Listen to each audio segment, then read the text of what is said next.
नमस्कार मित्रांनो, मी करण लोणकर.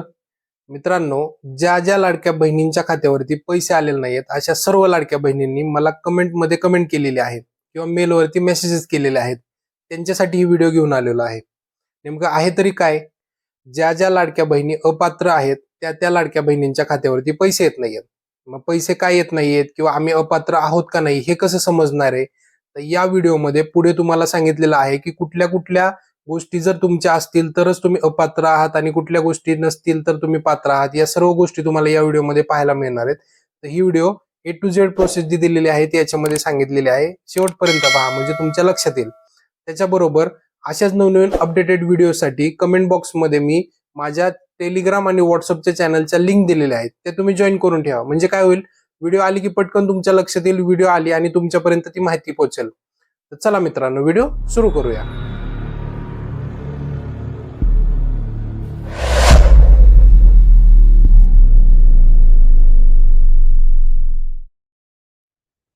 तर मित्रांनो, तुम्हाला स्क्रीनवरती दिसत असेल एकूण 7 पॉइंट आहेत. 7 पॉइंट मध्ये त्यांनी सांगितलेलं आहे की लाडकी बहीण योजनेसाठी कोणत्या बहिणी ज्या आहेत त्या अपात्र असतील. तर त्याच्यामध्ये जे ऑप्शन्स आहेत ते आपण ऑप्शन्स पाहूया. एक नंबरला त्यांनी सांगितलंय ज्यांच्या कुटुंबामध्ये एकत्रित वार्षिक उत्पन्न हे 2.5 लाख रुपयापेक्षा जास्त असेल.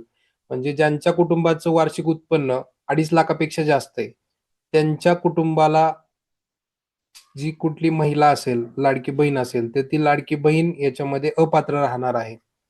2 नंबरला सांगितलेलं आहे ज्यांच्या कुटुंबातील सदस्य आयकरदाता आहेत. म्हणजे आपल्या जर घरामधील कोणी असेल, मुलगा असेल किंवा पती असतील, की जे इन्कम टॅक्स भरत आहेत, ITR भरत आहेत, तर त्यांच्या कुटुंबातील महिलांना किंवा लाडक्या बहिणींना जो आहे, लाडक्या बहिणीचा जो हप्त्याचा जो फायदा आहे, तो घेता येणार नाहीये. 3 नंबरला त्यांनी सांगितले ज्यांच्या कुटुंबातील सदस्य नियमित कायम कर्मचारी म्हणून सरकारी विमा उपक्रम मंडळ, भारत सरकार किंवा राज्य सरकारच्या स्थानिक संस्थेमध्ये कार्यरत आहेत किंवा सेवानिवृत्तीनंतर किंवा निवृत्तीवेतन घेत आहेत, तथापि 2.5 लाखापर्यंत उत्पन्न असलेल्या बाह्य यंत्रणाद्वारे कार्यरत असलेले कर्मचारी, स्वयंसेविका कामगार आणि कंत्राटी कर्मचारी पात्र ठरतील. म्हणजे याच्यामध्ये त्यांनी सांगितलेलं आहे की जी लोक याच्यामध्ये दिलेली आहेत, आता जी लोक सांगितली, तर ती लोक जर याच्यामध्ये असतील तर सुद्धा याच्यामध्ये पात्र राहणार नाहीयेत.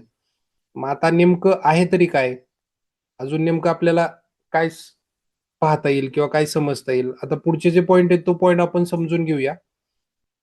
पुढचा पॉइंट जो त्यांनी सांगितलाय, की सदर लाभार्थी महिला शासनाच्या इतर विभागामार्फत राबवण्यात येणाऱ्या आर्थिक योजनेद्वारे दरमहा 1,500 किंवा त्यापेक्षा जास्त रकमेचा लाभ घेत असेल, तर त्या लाडक्या बहिणीला या योजनेचा लाभ घेता येणार नाहीये. म्हणजे काय आहे, जी कोणी महिला आहे, जिने या योजनेसाठी अप्लाय केलेलं आहे, तर ती महिला जर या योजनेच्या आधी अजून कुठल्या सरकारी योजना आहेत, महाराष्ट्र शासन असेल किंवा राज्य शासन, देश शासन असेल, त्याच्यामधून जे कुठल्या योजना असतात, तर त्या योजनांचा जर लाभ घेत असेल 1,500 किंवा त्या 1,500 पेक्षा जास्त, तर त्या महिलेला या लाडक्या बहीण योजनेचा लाभ घेता येणार नाहीये. 5 नंबरचा मुद्दा सांगितलाय, ज्यांच्या कुटुंबातील सदस्य विद्यमान किंवा माजी खासदार, आमदार आहेत. म्हणजे जर तुमच्या घरातील कोणी जर सदस्य आमदार, खासदार जर असतील, आजी-माजी, त्यांना सुद्धा, त्या महिलेला सुद्धा या लाडक्या बहीण योजनेचा जो हप्त्याचा लाभ आहे तो घेता येणार नाहीये. 6 नंबरला सांगितले त्यांच्या कुटुंबातील सदस्य भारत सरकार किंवा राज्य सरकारच्या बोर्ड, कॉर्पोरेशन उपक्रमाचे अध्यक्ष, उपाध्यक्ष, संचालक सदस्य आहेत. म्हणजे भारत सरकार किंवा राज्य सरकारच्या बोर्ड, कॉर्पोरेशन उपक्रमाचे अध्यक्ष, उपाध्यक्ष, संचालक किंवा सदस्य असे जर कोण लोक असतील, तर या कुटुंबातील लोकांना, महिलांना सुद्धा या लाडक्या बहीण योजनेचा फायदा घेता येणार नाहीये. आणि शेवटचं आहे की ज्यांच्याकडे 4 चाकी वाहन आहे, ट्रॅक्टर वगळून, त्यांच्या कुटुंबातील सदस्यांच्या नावावर नोंदणीकृत आहे. म्हणजे की समजा आता तुमच्या घरामध्ये एखादी 4 व्हीलर आहे, तरी सुद्धा तुम्हाला लाडक्या बहीण योजनेचा लाभ घेता येणार नाहीये. तर अशा पद्धतीच्या एकूण 7 नियम व अटी दिलेल्या आहेत त्यांनी. या 7 नियम अटीच्या बेसवरती त्यांनी ठरवलेलं आहे, की कुठल्या लाडक्या बहिणीला हप्ता द्यायचा आणि कुठल्या लाडक्या बहिणीला हप्ता द्यायचा नाहीये. आणि जो कुठला हप्ता लाडक्या बहिणीचा मिळणार आहे, तो DBT म्हणजे डायरेक्ट बेनिफिट टू ट्रान्सफर, तुमचं जे आधारला लिंकिंग जे बँक असणार आहे, त्या बँक खात्यामध्ये तुमचे पैसे जमा होतील. याच्यामध्ये त्यांनी अदर ऑप्शन्स ठेवलेले नाहीयेत. तुमचं जे अकाउंट लिंकिंग असेल आधारला, त्याच लिंकिंगच्या खात्यावरती तुमचे पैसे जमा होणार आहेत. की अशा पद्धतीची महत्त्वाची व्हिडिओ होती.